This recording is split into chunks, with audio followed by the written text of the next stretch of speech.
여러분, 끝나지 않을 것 같던 더위도 우리에게 끝자락을 알리고 있습니다. 목사님, 지금도 더워 죽겠는데 무슨 말씀이십니까? 하신 분들이 계신데, 오늘이 절기상 입추입니다.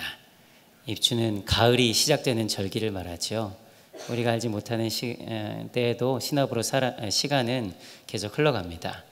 하나님께서 우리의 삶 가운데도 그렇게 역사하실 줄로 믿습니다. 함께 따라하겠습니다. 삶의 자리를 새롭게 하려면 어린 자녀를 둔 부모들은 자녀들 교육에 많은 관심을 갖지요. 부모가 간섭하지 않고 말하지 않아도 이렇게 책도 보고 잠자리도 치우고 밥도 먹고 그러면 얼마나 좋겠습니까마는 그런 일은 결코 일어나지 않습니다. 이게 불가능한 일이에요. 여러분, 거실 공부라는 말을 들어보셨습니까? 오가와 다이스케라는 일본 교육자가 거실 공부의 마법이라는 책에서 이렇게 얘기합니다. 아이의 장래를 생각하면 아이가 어리면 어릴수록 아이의 교육 방법, 학습 방법보다 거실의 환경을 좋게 하는데 더 신경을 쓰라, 이렇게 얘기합니다. 그러니까 거실에 아이가 직접 손이 닿을 수 있는 곳에 도감이라든지 지도, 지구본, 사전, 가족들이 함께 즐겨보는 책들을 가까운 곳에 배치해서 자주 꺼내볼 수 있는 환경을 만드는 것이 중요하다고 그래요. 일본의 예이긴 합니다만 굉장히 우리에게 참고할 만한 부분이 있는데요. 최근 분석에 의하면 공부를 할 때 이게 독립된 방을 주는 사람들에게도 효과적으로 공부를 할 수 있을 것 같은데 그렇지 않다네요. 독립된 공부방보다는 거실에서 공부한 아이들이 공부를 좀 더 잘하고, 그러니까 학습 능력이 더 좋고 명문 학교에 진학하는 진학률이 더 좋다는 거예요. 그러면서 도쿄대학교 학생들의 절반 이상이 거실에서 공부를 시작했다는 예를 들기도 합니다. 제게는 12살, 10살짜리 사내 아이가 있습니다. 물론 이런 얘기에 관심을 갖는 것은 애들이 공부를 잘했으면 좋겠다 이런 마음이 인 것은 아닙니다. 물론 없다고 할 수는 없겠지만 사실은 그렇지는 않고요. 이 두 녀석은 정말 친한 친구예요. 정말 없어서는 안 될 라이벌이기도 하고 항상 없으면 서로 찾는 좋은 친구인데 시간이 지날수록 좀 다투는 일도 많아지고 생각도 많아지고 그러는 것 같아요. 그래서 제가 아내한테 그랬습니다. 여보, 큰애 자기 방을 따로 만들어주는 게 어떨까? 이렇게 얘기했더니 아내가 그러더라고요. 아직 자기 방을 만드는 것보다 좀 거실을 좀 좋은 환경으로 꾸미는 게 더 중요할 것 같아. 이렇게 얘기하더라고요. 아주 지혜로운 말을. 그러니까 이 책을 저보다 더 먼저 읽었거든요. 그래서 이 책 읽어보니까 그래, 그게 더 좋겠다는 생각을 좀 하게 됐습니다. 그런데요, 제가 책을 보면서 제 마음이 머물렀던 곳은 어떻게 해야 된다 이곳보다는 왜 거실 환경을 꾸미는 게 중요한가에 대한 이유를 설명하는 대목이었습니다. 오가 다이스케는 이렇게 얘기해요. 거실은 사실 모든 일상이 혼재되어 있는 복잡한 공간이잖아요. 그래서 정신 사나울 수 있는데 그럼에도 불구하고 한편으로 이 거실은 부모의 눈과 목소리가 닿기에 가장 좋은 장소이기 때문이라는 거예요. 맞아요. 이 거실은 사실 복잡합니다. 청소 조금만 하지 않아도 흐트러지는 게 거실이에요. 그럼에도 불구하고 이 부모의 관심과 칭찬, 격려가 가장 가깝게 닿을 수 있는 장소가 거실이더라고요. 때문에 아이에게 지적인 환경을 조성해주고 싶다면 거실 환경부터 바꾸라는 거예요. 그렇습니다. 여러분, 부모의 관심이 잘 미치도록 우리의 환경을 변화시키는 것은 자녀들을 교육하는 데 매우 중요합니다. 지적인 부분만 아니라 정서적인 부분, 또 생활 습관을 만들어가는 부분에 있어서도 이 부모와의 친밀감, 사랑이 담긴 부모의 관심과 격려, 칭찬은 아이에게 있어서 절대적이라고 할 수 있죠. 그런데 이는 우리의 신앙생활과 삶과도 아주 밀접하게 연결되어 있는 원리라는 생각이 들었습니다. 여러분, 우리의 삶과 신앙에 있어서 가장 중요한 것은 하나님의 손길과 눈길, 그 음성과 관심을 가장 가까운 곳에서 누릴 수 있는 환경과 상황을 만드는 것 아니겠어요? 우리의 신앙은 바로 거기에서부터 출발하는 거거든요. 믿음은 들음에서 나는 거거든요. 하나님의 임재, 하나님의 마음을 깨닫는 것이야말로 우리 신앙의 기초가 되는 것 아니겠습니까? 그래서인지 하나님께서는 특별히 하나님의 사람들에게 관심이 있고 그들에게 어떤 일을 행하고자 하실 때는 그 사람들이 살던 삶의 자리에서 들어서 다른 곳으로 옮기는 일들을 아주 많이 하셨습니다. 하나님께서 갈대아 우르에서 잘 살고 있던 아브라함을 불러다가 하란으로, 가나안 땅으로 아브라함을 보내셨지요. 야곱과 그 가족들을 가나안 땅에서 들어서 애굽으로 보내셨습니다. 애굽에 살고 있던 이스라엘 백성을 광야를 지나 가나안 땅으로 옮기셨고, 그것으로 끝이 아니라 가나안 땅에 살던 이스라엘 백성을 바벨론 포로로 보내셔서 하나님의 역사를 이어가셨습니다. 하나님은 오늘도 동일하게 우리에게 그런 일들을 하십니다. 우리를 향한 하나님의 뜻과 계획이 있을 때마다 하나님은 우리의 자리를 들어서 공간을 바꾸시고 변화시키십니다. 하나님의 뜻에 걸맞는 사람이 되게 하시기 위해, 우리를 통해서 하나님의 계획을 이루시기 위해서 말이죠. 그래서 우리들이 익숙하고 편안했던 삶의 현장을 떠나 다른 곳으로 이동하도록 우리를 이렇게 몰아가시기도 합니다.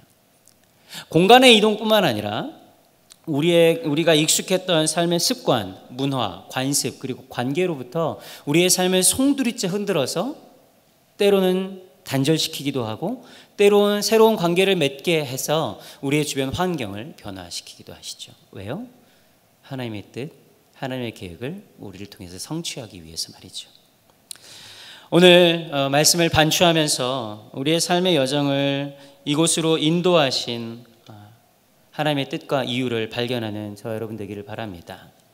그리고 옮겨 심겨진 이 자리에서 우리가 과연 부르심에 합당한 삶을 살아가고 있는가, 또 하나님의 뜻에 맞게 살아가고 있는가를 점검하는 시간 되었으면 좋겠습니다. 한편으로는 혹 우리의 삶의 자리를 들어서 내가 익숙했던 곳에서 벗어나 다른 곳으로 가야 하는 것은 아닌가 하고 고민하고 있는 사람들에게 하나님께서 어떤 과정을 통해서 우리를 인도해 가실지 함께 묻는 시간이 되기를 우리 주님의 이름으로 축복합니다. 따라하겠습니다. 떠남은 은혜의 시작입니다. 떠남은 은혜의 시작입니다. 오늘 본문 1절 말씀 한 목소리로 읽겠습니다. 시작. 이스라엘 자손이 애굽 땅을 떠난 지 3개월이 되던 날 그들이 시내 광야에 이르니라. 이스라엘 자손이 애굽을 떠난 지 3개월이 되었습니다. 하나님께서 이스라엘 백성들을 왜 애굽에서 떠나게 하셨죠? 애굽 사람들이 신음하고 고통하는 것을 들으셨기 때문입니다. 출애굽기 2장 23절에서 25절 우리 노란 글씨만 한번 읽겠습니다. 시작. 고된 노동으로 말미암아 탄식하며 부르짖으니 그 고된 노동으로 말미암아 부르짖는 소리가 하나님께 상달된지라. 하나님이 그들을 하나님께서는 이스라엘 백성들의 고난을 통한 신음소리를 들으셨고 그들을 건져내기로 결정하셨습니다. 그것은 이미 하나님께서 그들에게 약속하신 일이셨죠. 그런데 흥미로운 사실은 원문을 찬찬히 다시 한번 해석해 보면 이스라엘 백성이 고된 노동으로 말미암아 고통스럽게 되니까 그제서야 이 단어가 빠졌어요. 그제서야 하나님께 부르짖었다는 내용이에요. 그러니까 비로소 그때 하나님께서 그들의 음성을 들으시고 건져내기로 하셨다는 것이죠. 그 이전에는 어떻다는 얘기예요? 하나님을 부르지 않았다는 거예요. 여러분, 사실 애굽으로 내려간 이스라엘 백성들은 애굽에서 나름대로 잘 살고 있었습니다. 어떤 면에서는 애굽은 이스라엘 백성이 살아가기에 가나안 땅보다 훨씬 더 좋은 땅이었어요. 야곱과 그의 가족들이 왜 내려갔어요? 가나안 땅에 흉년이 들어서 먹을 것이 없고 애굽에서는 여전히 풍부했기 때문에 그 땅을 내려간 건 아니겠습니까? 그곳은 물이 풍부해서 농사를 짓기에 아주 좋은 땅입니다. 그러나 가나안은 하늘로부터 내려오는 비를 흡수하는 땅이라 농사 짓기 아주 척박한 땅이에요. 애굽은 최첨단의 기술, 문화, 그리고 안전이 보장된 곳입니다. 이스라엘 백성은 이곳을 인큐베이터 삼아서 400년 동안 기하급수적으로 그 인구가 늘어났어요. 인구가 늘어나니까 애굽을 다스리던 사람들이 이스라엘을 두려워하게 된 거예요. 그래서 핍박하게 된 겁니다. 애굽은 분명히 인류학적인 측면에 있어서 가나안보다 더 나은 땅이었습니다. 그러나 한 가지, 하나님을 잊고도 아무렇지도 않게 살던 땅이었죠. 400여 년을 살아가면서 하나님을 잊어버린 채 살아왔던 것입니다. 사랑하는 여러분, 우리는 이것을 경계해야 합니다. 하나님 없이도 잘 살 수 있는 환경, 여러분, 그것은 축복이 아니라 저주예요. 그것은 기회가 아니라 위기입니다. 누군지 저한테 그러더라고요. 왜 이렇게 날마다 기도해야 되는지 모르겠고 기도할 일이 쌓이는지 모르겠다고. 그냥 기도하지 않고도 편안하게 살았으면 좋겠다고. 여러분, 그 삶은 저주받은 삶이에요. 하나님과 관계없는 삶을 사는 거기 때문에. 하나님 보시기에 애굽은 이스라엘 백성이 하나님을 찾지 않는 땅이었어요. 그래서 하나님 보시기에는 가장 악한 땅이었고, 그래서 하나님은 이스라엘 백성을 건져내셔야만 했습니다. 공간의 미래라는 책을 쓴 홍익대학교 건축학과 유현준 교수님이 공간이 가지고 있는 힘, 속성에 대해서 이렇게 얘기해요. 우리가 보는 많은 권력은 공간이 만드는 보이지 않는 손에 의해서 만들어진다. 이게 무슨 말이냐면, 학교에서 수업할 때 아이들을 일렬로 책상 배치를 이렇게 하잖아요. 근데 원래 목적은 잘 교육하기 위한 것이지만 그렇게 배열해 놓은 공간 때문에 아이들의 권위, 아이들의 권력이 자연스럽게 선생님에게 이양된다는 거예요. 그래서인지 수많은 권력가들은 많은 사람들이 함께 군집해서 자기를 바라볼 수 있는 것을 굉장히 좋아합니다. 건물을 높이 세우고 크게 만들어서 자기의 권위를 드러내려고 합니다. 그러면 자신에게 권력이 집중되기 때문에. 애굽의 모든 공간과 구조는 바로를 정점으로 해서 그를 신격화하도록 모든 건축과 공간이 배열되어 있습니다. 그곳에서 이스라엘 백성은 하나님께 집중할 수 없어요. 여러분, 공간이라는 것, 건축물이라는 것은 그 건축물 자체만이 아니라 그 안에는 그들의 문화와 철학과 제도와 법칙과 사상과 성공의 법칙들이 건축물 안에는 다 녹아져 있어요. 모든 사상의 총화인 거예요.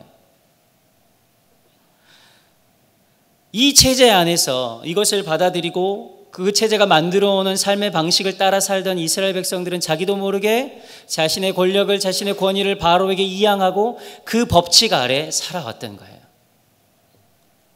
그들은 하나님 없이 대체된 권위 안에 살아왔던 것이죠. 그래서 하나님은 그들을 다른 공간으로 불러내셔야만 했습니다.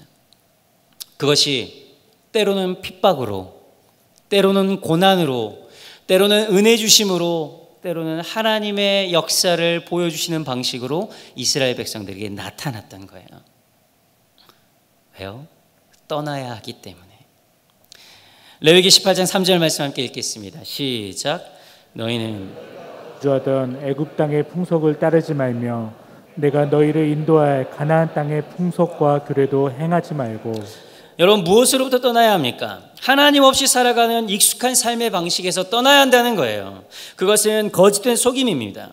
여러분, 이 애굽 땅이 가나안보다 더 풍요로운 땅임에도 불구하고 하나님께서 건져내신 이유가 바로 거기에 있어요. 하나님은 이 명령을 오늘 우리에게도 주십니다. 에베소 4장 22절에 이렇게 얘기합니다. 너희는 유혹의 욕심을 따라 썩어져가는 구습을 따르는 옛사람을 벗어버리라. 옛사람을 벗어버려라.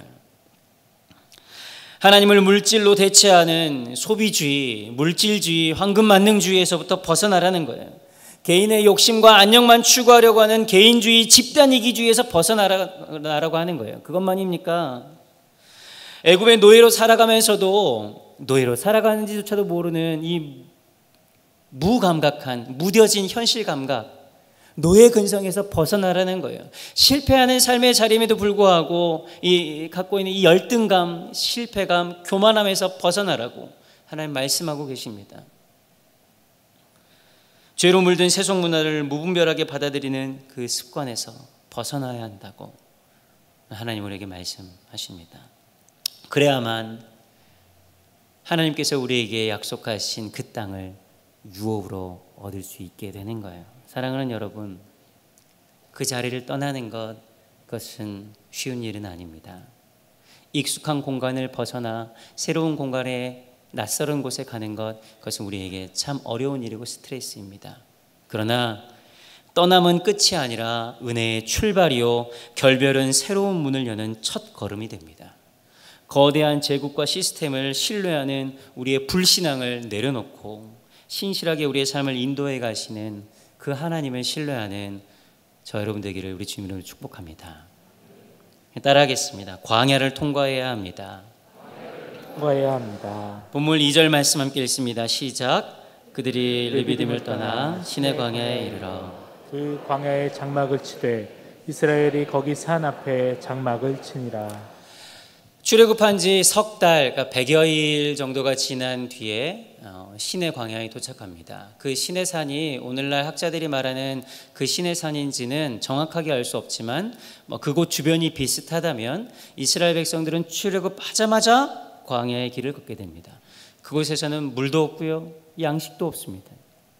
제가 한 10여 년 전에 이집트를 갔었거든요. 가게 되면 성지를 하면 꼭 이 광야 체험을 시킵니다. 여러분 10분 이상 걷기가 어렵습니다. 얼마나 어려운 땅인지 몰라요. 그런데 이 본문을 보면서 저는 늘 의문을 가지고 있었어요. 출애굽기 13장 7절에 보면 출애굽 이후에 이스라엘 백성들을 이 주징의 연안의 길을 따라서 북쪽으로 인도하지 않고, 그게 블레셋 사람의 땅이라고 나오거든요. 블레셋 길로 인도하지 않고 반대 남동쪽으로 인도해서 홍해길 쪽으로 인도합니다. 그래서 그 이유를 뭐라고 하냐면 출애굽한 뒤에 전쟁을 만나면 애굽으로 돌아갈까 싶어 이 길로 인도하지 않는다고 얘기해요. 그래서 인도한 곳이 홍해길이에요. 근데 여러분, 우리는 성경을 읽어서 잘 알잖아요. 바로 다음 장에 홍해길로 가다가 누가 쫓아와요? 애굽의 철병거 600대가 쫓아와요. 그럼 블레셋이랑은 싸워도 되고 블레셋이랑 싸우면 안 되고 애굽이랑 싸워도 됩니까? 전쟁은 아무것도 아니에요. 길이 홍해로 가로막혀 있어요. 갈 수도 없는 곳, 홍해 길을 건너요. 이거는 불가능한 일인 거예요. 싸움이야 뭐 어떻게 싸워라도 보죠. 불가능한 일입니다. 근데 기적적으로 홍해를 건너자마자 그 흥분이 채 가시기도 전에 또 그들이 경험해야 했던 것은 광야의 목마름과 주림이었어요. 르비딤에서 아말렉 군대와 또 전쟁합니다. 여러분, 이게 어떻게 된 일입니까 도대체? 하나님의 인도하심을 신뢰하고 어렵게 삶의 터전을 옮기기로 했는데 만나는 길이 꽃길이기는커녕 더 고난 위에 고난이 있는 길이에요. 이걸 어떻게 설명해야 돼요? 꽃길은 아니더라도 이 길이 그래 맞구나 하는 이 간판 정도는 있어야 되는 거 아니에요? 화살표 정도는 있어야 이게 맞구나 하고 걸어가는 거잖아요. 그렇지 않아요. 애굽에서는 힘들어도 일하면 먹을 것을 얻을 수 있는 곳이었어요. 그러니까 이게 뭔가 삶을 계획할 수 있는 곳이었죠. 그런데 광야는 어때요? 일할 곳이 없는 곳이에요. 그야말로 하나님께서 공급하지 않으시면 물 한 모금, 밥 한 공기 먹을 수 없는 것이 바로 광야입니다. 여러분, 이게 어떻게 된 것일까요?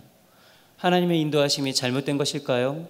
아니면 이스라엘 백성들이 음성을 잘못 들었거나 그들의 기대가 어긋난 것일까요? 애굽을 떠난 이스라엘 백성의 목적지는 우리가 아는 것처럼 젖과 꿀이 흐르는 땅 가나안입니다. 그러나 여러분 기억하십시오. 그 가나안은 유토피아가 아닙니다. 모든 문제가 사라진 완벽하게 안전한 곳이고 풍요로운 곳이 결코 아니에요. 오히려 애굽에서 겪었던 그들의 문제가 고스란히 일어나는 곳이 바로 가나안입니다. 아까 읽었던 레위기 18장 3절 말씀 다시 한번 읽겠습니다. 시작. 너희는 너희가 거주하던 애굽 땅의 풍속을 따르지 말며 내가 너희를 인도할 가나안 땅의 풍속과, 여러분 가나안 땅에는요 더욱 악한 풍속이 자라고 있었어요. 지난 월요일에 새벽 예배 본문이 바로 이 레위기 18장 3절이었는데 이 주석에 보면 그렇게 나옵니다. 애굽 땅의 풍속보다 가나안의 풍속이 더 악한 것이라고, 더 음란하고 더 문란한 것이라고 가르쳐줘요. 아브라함이 하란을 떠나서 가나안 땅에 들어갔을 때도 똑같은 일이 벌어졌어요.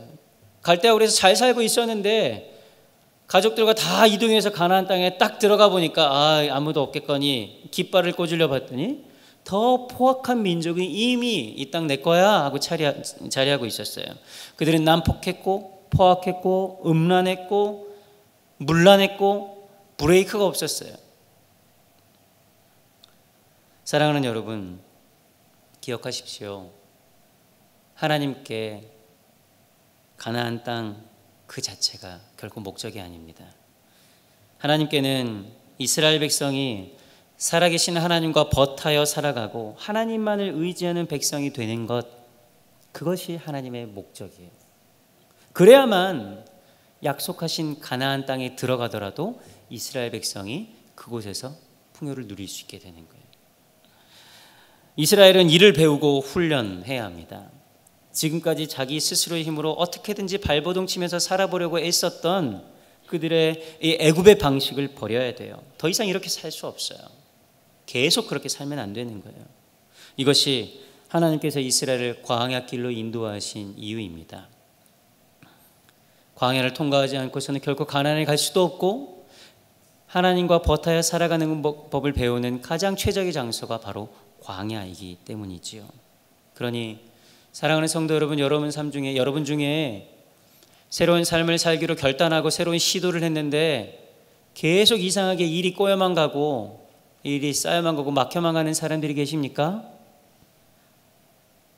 여러분, 만약에 그렇다면 이 길이 하나님께서 원하시는 길이구나, 그렇게 신뢰하셔도 좋습니다. 오히려 일을 결정했는데 일사천리로 일이 진행된다? 하나님의 뜻인 것 같아요. 여러분, 아니에요. 여러분, 그때 하나님의 뜻이 어디 있는지 오히려 물어야 돼요. 상황이 꼬여간다면 더 기대하십시오. 왜냐하면 하나님이 일하기 시작하는 때가 바로 그때이기 때문입니다. 하나님이 주신 꿈으로 달려가며 늘 가슴 벅차고 행복하고 만족하는 일만 일어나는 게 아니에요. 인생이 절대 그렇지 않습니다. 하나님의 꿈을 마음에 품는 순간 우리는 더 바빠져요. 해야 할 일은 더 많아져요. 한비아 씨가 지도 밖으로 행군하라, 이 탐험가 한비아 씨가 했던 인터뷰가 기억이 납니다.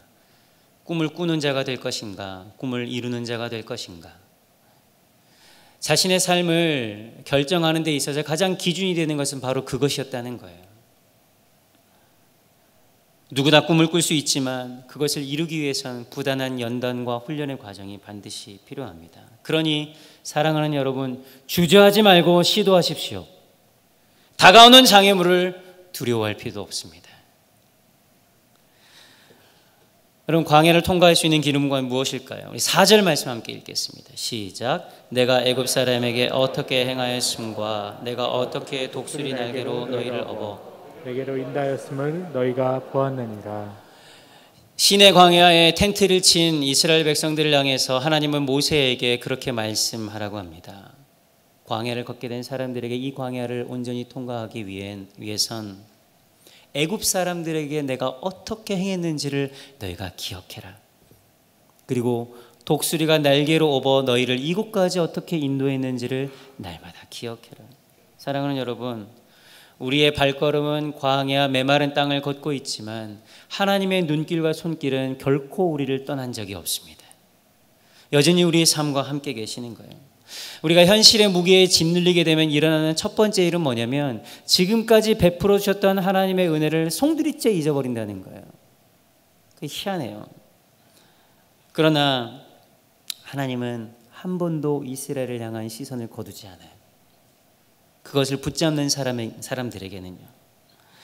홍해를 지나 마사, 무리바, 르비드밀 지나는 지난 석 달간의 광야 여정은 아무것도 없는 가운데 목마름과 죽음의 위협과 전쟁의 위협을 계속해서 위기를 겪은 것이 아니라 오히려 아무것도 없었음에도 불구하고 그 모든 위기를 주의 은혜, 하나님의 기적을 경험하며 지나왔던 은혜의 걸음이에요. 우리 권사님들 신방하다 보면 가장 좋아하는 찬송은 찬송가 301장. 지금까지 지내온 것 주의 크신 은혜라. 한량없는 주의 사랑 어찌 이루 말하랴. 사랑하는 여러분, 지금까지 지내오게 하신 하나님의 은혜가 우리에게 여전히 기억된다면 앞으로의 우리의 삶 가운데 일어날 일들을 걱정할 건 무엇이 있겠어요? 동일한 하나님이 우리와 함께 계시는데 말입니다. 여러분, 똑같은 햇볕을 쬐어도요, 진흙은 굳어지지만 얼음은 녹습니다. 하나님의 은혜는 동일하게 우리에게 부어지지만 어떤 사람은 광야로 인해서 넘어지고 어떤 사람은 광야로 인해서 더 풍성함을 누리게 되는 거예요. 여러분, 무엇을 선택하시겠습니까? 은혜와 함께 광야를 통과하기에 우리가 한 가지 더 붙들어야 되는 것이 있는데 그것은 하나님의 약속이에요. 약속. 하나님의 출애굽 이후 바로 가나안으로 이스라엘 백성을 인도하지 않고 그들을 광야 한복판에 두신 이유는 땅에 대한 기대감이 아닌 하나님에 대한 기대를 갖게 하려고 그런 거예요. 이스라엘 백성은 가나안 간다고 막 좋아하면서 왔을 거 아니에요. 그런데 여러분, 가나안이라는 상황은 언제든지 변화될 수 있어요. 그러나 하나님은 변하지 않는 거예요. 그래서 이스라엘 백성을 향해서 가나안 땅을 바라보지 말고 하나님을 바라보라고 말씀하고 계시는 겁니다. 같이 따라하겠습니다. 예수를 믿는 것은 상황이 아닌 약속에 반응하는 것이다. 시작. 예수를 믿는 것은 상황이 아닌 약속에 반응하는 것이다. 사랑하는 여러분, 상황에 흔들리지 말고 하나님을 기대하는 믿음 갖게 되시기를 바랍니다. 하나님은 여러분 우리에게 가장 좋은 것을 주시는 분이시지요. 믿으십니까? 하나님은 우리에게 가장 좋은 것을 주시는 분이에요. 그러나 가장 편한 것을 주는 분은 결코 아니에요. 인생의 광야의 길을 걷고 계시는 성도 여러분, 어디로 가야 할지 몰라 헤매고 내가 가지고 있는 모든 자원은 떨어지고 안개가 가려운 것 같은 막막한 현실 앞에 있는 성도 여러분, 바로 그때 우리는 하나님께서 지금까지 베풀어 주셨던 그 은혜를 기억해야 합니다. 그리고 우리에게 약속하셔서 우리를 옮겨오셨던 그 약속의 말씀을 더욱 붙들어야 합니다. 여러분, 은혜와 약속을 기억하고 계십니까? 그러면 괜찮아요. 그러면 괜찮은 거예요. 은혜와 약속을 기억하여 광야 여정을 기쁨으로 통과하는 저 여러분 되기를 진심으로 바랍니다. 따르겠습니다. 최종 목적지는 온전한 관계입니다. 최종 목적지는 온전한 관계입니다. 하나님은 이스라엘 백성을 불러내신 분명한 목적이 있습니다. 여러분, 그것은 하나님의 꿈이었고 계획이었어요. 아브라함을 갈대아 우르에서 불러내실 때 태초로 올라가 하나님께서 사람을 창조하실 때부터 갖고 있었던 그 목적, 근본적인 이유. 우리 5절과 6절 말씀, 오늘 본문 말씀 함께 읽겠습니다. 시작. 세계가 다 내게 속하였나니 너희가 내 말을 잘 듣고 내 언약을 지키면 너희는 모든 민족 중에서 내 소유가 되겠고 너희가 내게 대하여 제사장 나라가 되며 거룩한 백성이 되리라. 너는 이 말을 이스라엘 자손에게 전할지어다. 아멘. 너희는 모든 민족 중에서 내 소유가 되겠다는 건 무슨 말이에요? 내가 너희의 하나님이 되겠다, 이 말 아니겠어요? 여러분, 이처럼 감격스럽고 보장되어 있는 특권이 어디 있습니까? 우리의 인생의 장애물과 부딪히게 될 때, 문제를 만나게 봉착하게 될 때, 그때마다 흔들리게 되는 근본적인 이유는 무엇일까요? 물론 우리가 겪게 되는 그 수많은 일들, 고난들, 예기치 않았던 일들이 우리의 능력으로는 감당하기 어렵고 힘든 일이기 때문에 그렇겠지요. 그러니까 우리가 흔들리는 거겠죠. 그게 뭐 아무렇지 않은 것은 결코 아닙니다. 그러나 근본적으로는 하나님 안에서 우리가 어떤 존재인가에 대한 정체성이 온전하게 확립되지 않으면 훨씬 크게 흔들리는 거예요. 여러분, 목적지와 자신의 위치를 잃어버린 사공에게는 어떤 바람도 순풍일 수 없습니다. 내가 어디로 가야 되는지, 내가 지금 어디에 있는지 알지 못하는데 바람이 분다 한들 그것이 내게 도움이 되겠습니까? 그럴 수 없는 거예요. 그러나 내가 누구인지 아는 사람은 역풍이 때로는 순풍이 되기도 하고 폭풍이 내게 올 때 그것이 나로 하여금 더 빨리 가게 하는 길이 된다는 것을 깨닫기도 해요. 하나님의 백성으로서의 정체성, 하나님의 소유, 제사장 나라 거룩한 백성으로의 정체성이 온전히 자리 잡히게 되면 여러분 웬만한 바람에는 흔들리지 않아요. 웬만한 파도에는 흔들리지 않을 수 있습니다. 여러분 내가 누구인가 하는 이 자의식이 내가 어떻게 살아가야 하는가를 결정하는 거예요. 내가 누구인지 모르니까 어떻게 살아야 할지는 모르겠고 세상이 좋다는 건 다 하는 거예요. 이 사람이 이거 좋다고 하니까 이거 하고 저 사람이 저거 필요하다니까 저거 하고 그 사람에게는 그게 필요하고 저 사람에게는 저게 필요했는지 몰라도 내게 그게 필요한지는 모르는 거예요, 여러분. 하나님 안에서 하나님의 백성으로 거룩한 사람으로 제사장 나라에 대한 이 정체성이 없기 때문에 바람만 불면 흔들리는 거예요. 목소리만 들면 그것에 혹하는 거예요. 여러분 인생의 장애물이 나타날 때 우리가 해야 하는 일은 내가 과연 누구인가에 대해 더 묻고 집중해야 돼요. 내가 어떤 사람인가. 여러분 그게 정립될 때 내게 필요한 것이 무엇인지 내게 불필요한 것이 무엇인지 구별되기 시작해요. 그때 하나님께서 허락하신 그 약속의 땅을 기쁨으로 누릴 수 있게 되는 거예요. 왜냐하면 세계가 다 하나님께 속해 있기 때문에 그렇습니다. 세계는 하나님의 법에 따라 운행됩니다. 그러니 우리는 하나님의 법 안에서 살아야 돼요. 하나님의 법으로 경주해야 하고 하나님의 법 안에서 다름질하기를 애써야 하는 거예요. 하나님과의 온전한 관계 안에서 하나님이 우리에게 부여하신 부르심의 자리에서 살아야 합니다. 오늘 출애굽기 19장 초반의 말씀은 이제 광야의 여정, 가나안으로 향하는 광야의 여정을 앞두고 이스라엘 백성들에게 하나님께서 오리엔테이션 하는 거예요. 청사진을 그려주는 겁니다. 얘들아, 너희의 목적지는 저 가나안 땅이 아니다. 너희가 내 소유가 되고 내가 너희의 하나님이 되는 것. 너희의 최종 목적지는 가나안 땅이 아니라 나와 온전한 관계다 말씀해 주셔요. 하나님의 소유가 되고 하나님은 그들의 하나님이 되는 관계. 여러분 젊은 사람들은 결혼식이 중요한 것처럼 중요한 성대한 결혼식을 하려고 애쓰지만 여러분 살아보니 결혼식이 중요합니까? 결혼 생활이 중요합니까? 결혼식 기억도 안 나요. 뭐 했는지. 사진도 안 봐요. 그런데 결혼 생활을 잘하고 있느냐 그렇지 않느냐가 훨씬 중요한 거 아니겠어요? 여러분 사랑하는 사람하고 길을 걷다가 소나기를 만나도요 그건 추억이 됩니다. 비가 와서 너무 좋았어. 좋긴 뭐가 좋아요. 다 목적고 난리인데. 근데 사랑하는 사람이랑 그 일을 경험하면 그건 추억이 되는 거예요. 근데요 이 괴로운 사람이랑 이 하와이 크루즈 여행을 해도 저 알프스 산맥을 여행해도요 여러분 그건 지옥입니다. 지옥. 맛있는 걸 먹어도 그렇게 맛있는지 몰라요. 왜요? 사랑하는 관계가 아니기 때문에. 사랑하는 성도 여러분, 이곳에 어떻게 오셨습니까? 이 파주에 어떻게 흘러오셨습니까?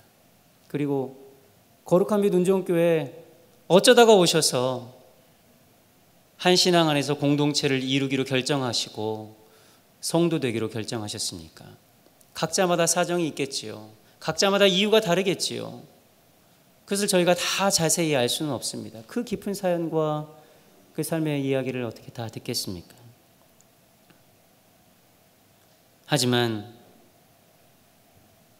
하나님께서 우리를 이곳에 보내셨음을 신뢰하시기 바랍니다. 아무렇게나 살다 보니까 굴러먹다 보니까 내가 여기 왔다. 여러분 그런 건 없어요. 그렇게 자기가 생각할 뿐이죠. 하나님은 분명한 목적과 뜻이 있어서 우리의 삶의 자리를 송두리째 들어서 이곳으로 심으셨어요. 그러니 여러분 신뢰하시고 이곳에서 정착할 필요가 있어요. 하나님의 분명한 목적은 뭐예요? 이곳에서 나와 네가 온전한 관계를 맺기를 원한다. 사랑하는 여러분, 이곳에서 하나님과 온전한 관계를 맺지 못하는 사람은 다른 곳에 가면 괜찮을까? 여러분 다른 곳에 가서도 괜찮지 않아요. 이게 정착하지 못해서 들썩들썩 하는 분들이 계실 거예요.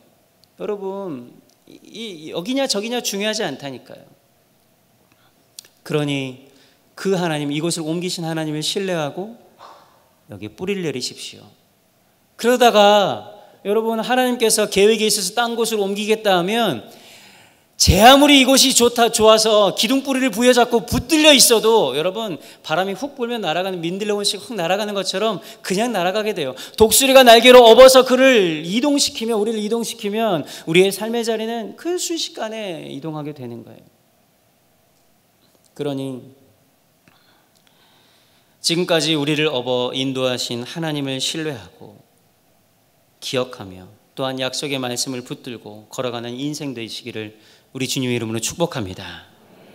그리고 그 여정의 목적, 하나님과의 온전한 관계를 누리는 저 여러분 되기를 바랍니다. 그때 우리의 삶의 자리는 새로워질 줄로 믿습니다. 함께 따라하겠습니다. 삶의 자리를 새롭게 하려면 떠남 은혜의 시작입니다. 광야를 통과해야 합니다. 최종 목적지는 온전한 관계입니다. 그 말씀을 기억하면서 함께 기도합시다. 하나님, 우리에게 일하여 주시옵소서. 주의 이름만 한번 부르고 기도합니다. 주여, 거룩하신 아버지 하나님, 우리의 삶을 한치의 오차도 없이 인도하시는 하나님을 신뢰합니다. 그러나 수많은 삶의 여정과 광야의 여정들로 인해 하나님의 은혜와 약속은 잊어버린 채 오늘 여기일까 내일 저기일까, 오늘 닥치는 일들은 어떻게 해야 할까, 내일 다가오는 장애물들은 어떻게 해야 할까 주 앞에 물으며 고민하며 번민하며 살아가는 것이 우리의 인생입니다. 그러나 하나님께서는 우리의 삶을 광야의 여정에 두시고 편안한 길이 아닌 온전하고 안정된 길로 이끌어 가시는 분이심을 신뢰합니다. 주님, 그 가나안 땅, 내가 가야 하는 목표한 그 땅이 우리에게 궁극적인 목적지가 아니라 하나님과 그곳에서 온전한 관계를 누리게 되는 것, 하나님과의 관계가 열리는 것이 우리에게 필요한 일인 줄 알고 하나님을 더욱더 사모하고 사랑하는 주의 백성들 되게 하여 주시옵소서. 그때에 하나님, 흐트러져 있는 우리의 삶의 자리가 온전히 질서 있는 삶의 자리가 될 줄로 믿사오니 성령님 일하여 주시옵소서. 사랑과 은혜가 풍성하신 하나님, 사랑하는 성도들의 삶을 주님께 올려드립니다.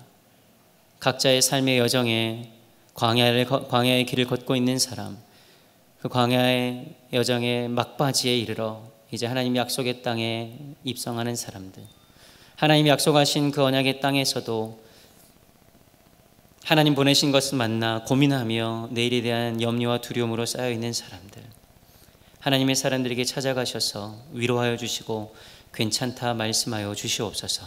오히려 지금 우리가 있는 그곳에서 하나님과 온전한 관계를 누리고 하나님의 선하신 그 뜻, 기뻐하신 그 뜻에 따라 그 관계 안에 거하는 주님의 백성들 되게 하여 주옵소서. 감사드리며 살아계신 예수님 이름으로 기도합니다. 아멘.